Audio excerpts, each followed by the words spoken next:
শেখ হাসিনা প্রায় সময় বলতেন রেহানা বাসে চড়ে সে এরকম একটা ভাড়া বাড়িতে থাকে, অথচ তার জীবন যাপন সম্পর্কে এখন যা তথ্য পাওয়া যাচ্ছে তাতে তো ঘৃণা হয় যে আমাদের প্রধানমন্ত্রী এত বড় মিথ্যাচার করলেন কিরকম করে। দ্য গার্ডিয়ানের একটা প্রতিবেদন যেখানে পদচ্যুত শেখ হাসিনার ঘনিষ্ঠজনদের যুক্তরাজ্যে বিপুল পরিমাণ অর্থবিত্তের সম্পদ বা তথ্য পাওয়া গেছে। তারা কিভাবে এটা করতে পারলেন? দেশে তো অনেক আইন কানুন রয়েছে, তারা এই আইন কানুনকে বৃদ্ধাঙ্গুলি দেখিয়ে কিভাবে সফল হলেন? টাকা কিভাবে পাঠালেন কোনো ব্যাপারই না, মানে যে পাচার করলেন বিপুল পরিমাণ টাকা, সেখানে ধন সম্পদ গড়ে তুললেন। হ্যাঁ, তো আমরা তো টাকা পাঠাতে পারি, আমাদের যেহেতু হুন্ডি চালু আছে, হুন্ডি সিস্টেম করে তো পাঠাতে পারি।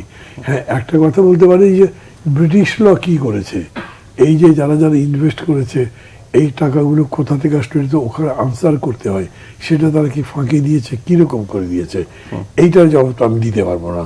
তবে এটা ঠিক, যখন ওই আপনার আমেরিকা বিভিন্ন ধরনের বিধি বিধান জারি করতে থাকলো এবং আমেরিকা জুড়ে ইউরোপ জুড়ে কার কত সম্পত্তি আছে, কীভাবে আসলো বিদেশিদের, এগুলো খোঁজা শুরু হলো, তখন দেখা গেছিল যে বাঙালি যারা বিদেশে টাকা পাচার করেছেন তাদের ছটফটটা কীরকম। তবে আমি এই বিষয়টা আলোচনা করতে গিয়ে একটা কথা বলি, আমাদের এই ব্যাপারটা একটু নজর করা দরকার যে আমাদের বড় বড় মানুষগুলো কত ছোট লোক ছিল।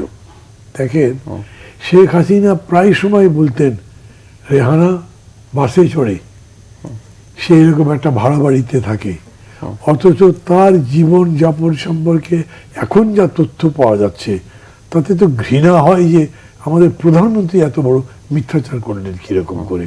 আমি যেরকম করে বলছি এই কথা শুনে হয়তো অনেকে মনে করবে যে এখন আর শেখ হাসিনা সম্পর্কে এগুলো বলে লাভ কি, কিন্তু আমি বলি লাভ কেন, যে এই যে এই ধরনের মিথ্যাচার করা, মানুষকে বিভ্রান্ত করবার জন্য নৈতিকতার এই স্খলন, এটা এখনই মানুষের কাছে স্পষ্ট হওয়া উচিত।